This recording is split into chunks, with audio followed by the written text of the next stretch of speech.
በአፍሪካ ደረጃ ብቸኛው መጽሐፍ እንደሆነ በርካታ ወታደራዊ ጠበብቶች እያስረዱ ነው። የትም አልተጻፈም፣ ካይሮም አልተጻፈም፣ ሞሮኮም፣ የትኛውም ወታደራዊ አቅሙ ጠንካራ የሆነ ሀገር በዚህ ደረጃ የጻፈ የጦር መኮንን የለም አፍሪካ ውስጥ።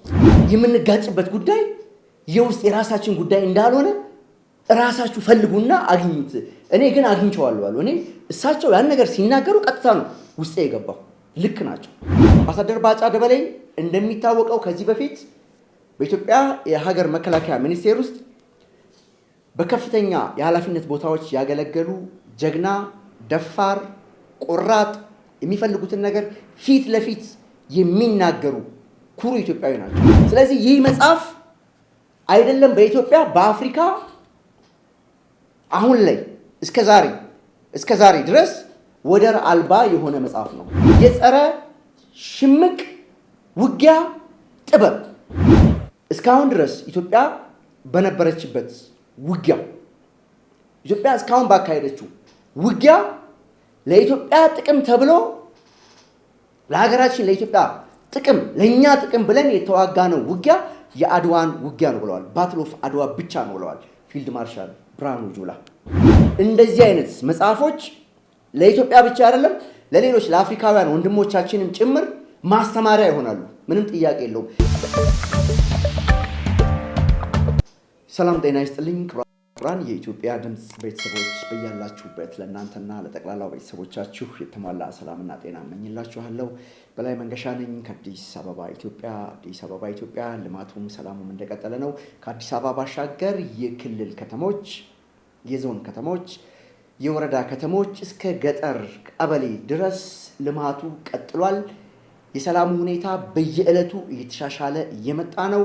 በተለያዩ አካባቢዎች ጫካ ገብተው ሲንቀሳቀሱ የነበሩ ወንድሞቻችን የጫካ ህይወት፣ በጫካ ኑሮ፣ በጫካ ትግል በዚህ ዘመን በክላሽንኮቭ መንግስትን መገልበጥ እንደማይቻል የተረዱ በርካታ ወንድሞቻችን ለጀግናው መከላከያ ሰራዊታችን እና በየአካባቢው ላለ የጸጥታ ኃይሎች እጃቸውን በመስጠት ላይ ይገኛሉ።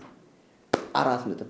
ክቡራትና ክቡራን ዛሬ ስለ ጀግናው አምባሳደር ባጫ ደበሌ ቡታ የምላችሁ ይኖራል። አብራችሁኝ እንደምትሆኑ ተስፋ አደርጋለሁ። በድጋሚ በላይ መንገሻ ነኝ ከአዲስ አበባ ኢትዮጵያ። ክቡራትና ክቡራን እንግዲህ የአምባሳደር ባጫ ደበሌ ቡታ መጽሐፍ ቅዳሜ ዕለት በይፋ ተመርቋል። ይህ መጽሐፍ የአምባሳደር ባጫ ደበሌ ቡታ መጽሐፍ ነው። ይህ መጽሐፍ በአፍሪካ በይዘቱ ለየት ያለ ነው። በአፍሪካ በወታደራዊ ጉዳዮች ላይ የተጻፉ መጽሐፍት በምንም አይነት ሁናቴ ይህንን መጽሐፍ አሁን ላይ የሚስተካከሉት መጽሐፎች የሉትም። እጅግ በርካታ መጽሐፎች ተጽፈዋል አፍሪካ ውስጥ በወታደራዊ ጉዳዮች። ይህ መጽሐፍ ለየት የሚያደርገው የውትድርና ሳይንስ ነው። ሳይንሱን ነው የጻፉት አምባሳደር ባጫ ደበሌ። አምባሳደር ባጫ ደበሌ እንደሚታወቀው ከዚህ በፊት በኢትዮጵያ የሀገር መከላከያ ሚኒስቴር ውስጥ በከፍተኛ የኃላፊነት ቦታዎች ያገለገሉ ጀግና፣ ደፋር፣ ቆራጥ፣ የሚፈልጉትን ነገር ፊት ለፊት የሚናገሩ ኩሩ ኢትዮጵያዊ ናቸው። አምባሳደር ባጫ ደበሌ ቡታ ይሄ መጽሐፍ ሲጽፉ አፍሪካ ውስጥ እስካሁን ከተጻፉት ወታደራዊ ጉዳዮችን ይዘው ከቀረቡ መጽሐፍት ለየት ባለ መልኩ ነው የጻፉት። አብዛኛው አፍሪካ ውስጥም ሆነ ኢትዮጵያ ውስጥ የተጻፉ መጽሐፍ በተለይ ከውትድርና አገልግሎት ከውትድርና ህይወት ጋር በተያያዘ ከጦርነት ጋር በተያያዙ የተጻፉ መጽሐፍት የሉም እያልኩ አይደለም። በርካታ መጽሐፍቶች አሉ። ኢትዮጵያ ውስጥም የኢትዮጵያ የቁርጥ ቀን ልጆች የጻፏቸው በርካታ መጽሐፍቶች አሉ። የኢትዮጵያ ልጆች የጻፏቸው የኢትዮጵያ ጀርናሎች፣ ኮሎኔሎች፣ የኢትዮጵያ በአጠቃላይ በኢትዮጵያ ውትድርና ህይወት ውስጥ ያለፉ በርካታ ኢትዮጵያውያን መጽሐፍ ጽፈዋል። ከነሱ መጽሐፍ ለየት የሚያደርገው ይህንን የነሱ መጽሐፍ የራሱ የሆነ በጎ ነገር አለው። የየራሳቸው መልካም ነገርን ያሳለፉትን ውጣ ውረድ ጽፈዋል። ይሄ መጽሐፍ ከነሱ የሚለየው የውትድርናን ሳይንስ ነው ያስቀመጠው። የጸረ ሽምቅ ውጊያ ጥበብ አርቱ ላይ ነው ያተኮሩት እሳቸው። የጸረ ሽምቅ ውጊያ ጥበቡን ነው። እንዴት አድርገን ነው የጸረ ሽምቅ ውጊያን ማስቀረት የምንችለው? እንዴት አድርገን ነው ጸረ ሽምቅ ውጊያን መቀልበስ የምንችለው የሚለው ሳይንሱን ነው የጻፉት። ከዚህ በፊት የተጻፉ በርካታ ወታደራዊ ነክ መጽሐፎች ያተኮሩት ለምሳሌ አንድ የኢትዮጵያ ጀነራል ብርጋዴር ጀነራል ሊሆን ይችላል፣ ሜጀር ጀነራል ሊሆን ይችላል፣ ሙሉ ጀነራልም ሊሆን ይችላል። ብዙዎች ጽፈዋል። ብዙ የምናከብራቸው ሰዎች ብዙ ያነበብንላቸው መጽሐፎች አሉ። በጣም በሚገርም ሁኔታ የሀገር ፍቅር ስሜት ለኢትዮጵያውያን ያጋቡ ጀግና ወታደር ጸሐፊዎችን ተመልክተናል። እነዚህ የጻፉት የግል ታሪካቸውን ነው። የግል ታሪካቸው ለምሳሌ አንድ ሰው ኦጋዴን ላይ ያኔ ከወራሪው ሶማሊያ ጋር በነበረን ውጊያ እዛ አካባቢ የነበረውን ተጋድሎ፣ የእሱን ሚና፣ የሰራቸውን ጀብዶች፣ ያለፈባቸውን መንገዶች፣ ሸለቆዎች ምናምን ጽፏል። ሰሜንም ናቅፋ ላይ የተካሄዱ የጀብደኝነት የኢትዮጵያ ወታደሮች የሰሯቸውን ልዩ የሆኑ ዘመቻዎች ጽፈዋል። በተለያየ አውደ ውጊያ ላይ የተሳተፉባቸውን የጦር ሜዳ ውሎች በርካታ ጀነራሎች፣ የጦር መኮንኖች ጽፈዋል። በጣም ደስ የሚል ነው። ቆንጆም አጻጻፍ ነው የጻፉት። ይሄ መጽሐፍ ግን ለየት የሚለው ወታደራዊ ሳይንሱ ላይ ነው ያተኮሩት። በቃ ሳይንስ፣ ከሳይንስ ውጪ ሌላ ነገር እዚህ አልተጻፈም። ሳይንሱን በቃ።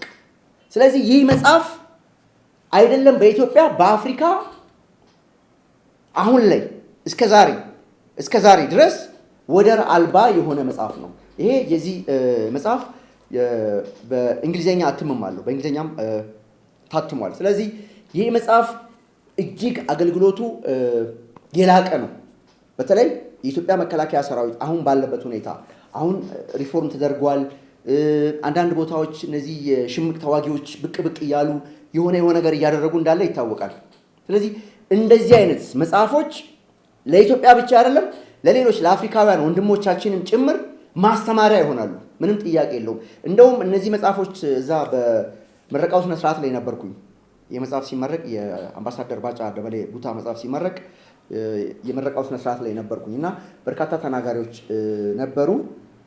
በአፍሪካ ወደር አልባ የሌለው መጽሐፍ እንደሆነና ይህ መጽሐፍ እንደውም አሁን ላይ ጀማሪ ወታደሮችን ሳይሆን የጦር መኮንኖች፣ ከፍተኛ ባለማዕረግ የጦር መኮንኖችን በአካዳሚክ ደረጃ በወታደራዊ ዩኒቨርሲቲዎች፣ በወታደራዊ ኮሌጆች ደረጃ ለማሰልጠን ልክ እንደ ማንዋል የሚያገለግል መጽሐፍ ሆኖ ነው በገምጋሚዎች ሲነገር የነበረው። ከዚህ ጋር በተያያዘ ንግግር ካደረጉ ኢትዮጵያውያን መካከል አንዱ ፊልድ ማርሻል ብርሃኑ ጁላ ናቸው። በመጨረሻ ስነስርዓቱ ሊገባደድ አካባቢ ፊልድ ማርሻል ብርሃኑ ጁላ ተጋብዘው ንግግር አድርገዋል። ንግግራቸው ስለዚህ መጽሐፍ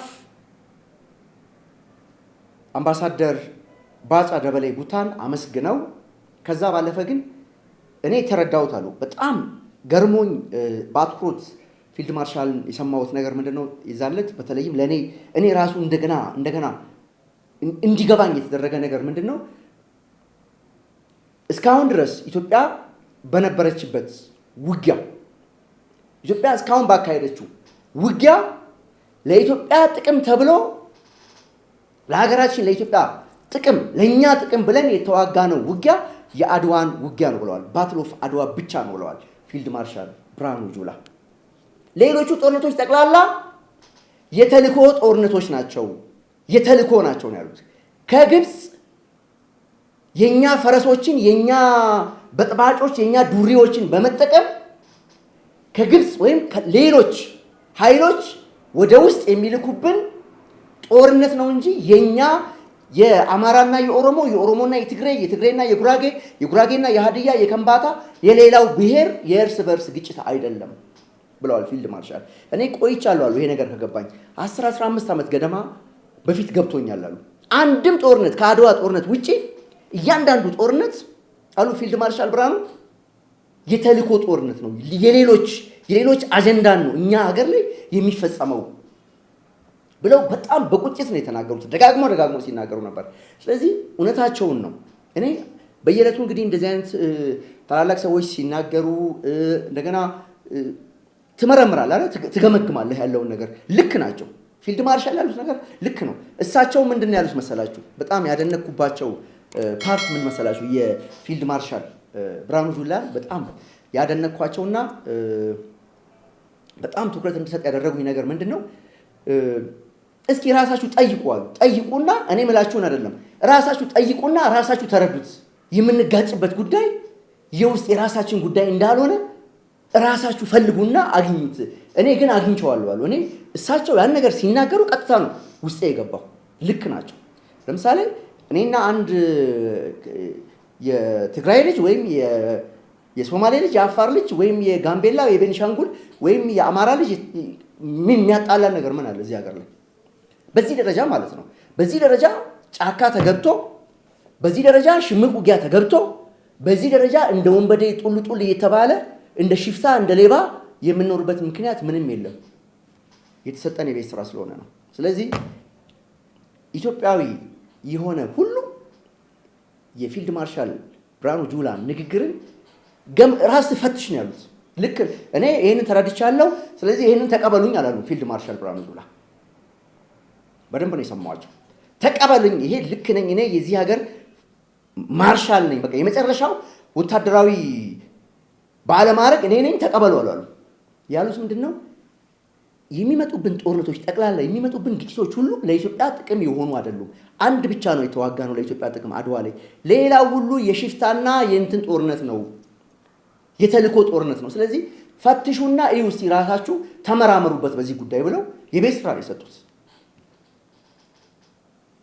ወዲያውኑ ነው የተረዳሁት ትክክል እንደሆኑ ነው። ምናልባት የፈለጋችሁኝ ልትሉ ስላላችሁ ትክክል ሲነገረኝ ትክክለኛ ነገር ቶሎ ነው ማስገባው ውስጤ ላይ። እሳቸው የሀገሪቱ የመጨረሻው የጦር መኮንን ስለሆኑ አይደለም የተቀበልኩት፣ ትክክል ነው የተናገሩት። ምክንያቱም እሳቸው ከ10 ከ15 ዓመት በፊት ነው ይህን ነገር የተረዳሁት የኛ እንዳልሆነ ጦርነቱ። ስለዚህ እስኪ እናንተ እዚህ ውስጥ ያላችሁ ጠይቁ አሉ። ጠይቁ፣ ይሄ ጦርነት ከየት ነው የኛ ነው ወይ ጦርነቱ ብለው ነው ቁጭ ነው ያደርጉልን። ስለዚህ ጦርነቱ ከካይሮ ነው። ከካይሮ አስመራ ይመጣል። አስመራ ለወያኔ ይሰጣል። ወያኔ እዚህ ላለው ኩታራ ያድለዋል። ከዛ ትርምስምሱ ይመጣል። ምንም የማያጣላን ነገር እያለ ማለት ነው። ስለዚህ ይህ መጽሐፍ በጣም ከፍተኛ ደረጃ የማስተማሪያ መጽሐፍ መሆን የሚችል ነው። በየዩኒቨርሲቲው፣ በየኮሌጁ፣ በወታደራዊ አካዳሚዎች ልክ እንደ ማንዋል ሆኖ የሚቀመጥ መጽሐፍ ነው። በአፍሪካ ደረጃ ብቸኛው መጽሐፍ እንደሆነ በርካታ ወታደራዊ ጠበብቶች እያስረዱ ነው። የትም አልተጻፈም፣ ካይሮም አልተጻፈም፣ ሞሮኮም፣ የትኛውም ወታደራዊ አቅሙ ጠንካራ የሆነ ሀገር በዚህ ደረጃ የጻፈ የጦር መኮንን የለም። አፍሪካ ውስጥ ተጽፏል። ብዙ የተጻፈው ምንድን ነው? የግል ጀብዱ። እንደዚህ አይነት ቦታ ላይ እንደዚህ ጠላት አስለቅቄ፣ እንደዚህ አድርጌ፣ እንደዚህ መትቼ፣ እንደዚህ ቆረጣ ገብቼ፣ እንደዚህ ተገለባብጬ፣ እንደዚህ ታንክ ማርከን፣ እንዲያርገን ምናምን፣ እንደዚህ በረን፣ እንደዚህ ምናምን የሚባል የሰሩትን ታሪክ የኢትዮጵያ መኮንኖች ጽፈዋል። በርካታ መኮንኖች። ያ እንዳለ ሆኖ ይሄ ደግሞ ለየት የሚያደርገው የጸረ ሽምቅ ውጊያ ጥበብን ነው ቁጭ ያደረጉት አምባሳደር ባጫ ደበሌ። ክቡራትና ክቡራን እንግዲህ እኔም አንድ መጽሐፍ ገዝቼ አምባሳደር ባጫን አስፈርም ያለው፣ ለወዳጆቼ ደግሞ የተወሰኑ መጽሐፍ ገዝቻለሁ። መጽሐፍ ገዝቶ ማበርከት ይመቸኛል፣ ደስ ይለኛል። ከልጅነት የጀምሮ ገዛለው፣ እንደዚህ ነው። ስለዚህ ሌሎችም ይህ መጽሐፍ እንግዲህ ቅዳሜ ዕለት ነው የተመረቀው። ቅዳሜ ዕለት ቀጥታ ከምረቃ ስነ ስርዓቱ ቀጥታ ወደ ቤቴ ነው የሄድኩት። ቤት ሄጄ ጋደም ብዬ ስለበልበው ነበር እና ብታነቡት ትጠቀሙበታላችሁ። ማስታወቂያ አይደለም እየሰራሁ ያለሁት። ይሄ በአፍሪካ የመጀመሪያው መጽሐፍ ነው። 4 ነጥብ። ክቡራትና ክቡራን ሊሰናበታችሁ ነው። በላይ መንገሻ ነኝ ከአዲስ አበባ ኢትዮጵያ። ኢትዮጵያ ድምፅ ከተመቻችሁ ሰብስክራይብ አድርጉ፣ ካልተመቻችሁ ደግሞ መብታችሁ ነው፣ ምንም ማድረግ አንችልም። ሁሉም ነገር መልካም ይሆናል። እግዚአብሔር ኢትዮጵያን ይባርክ።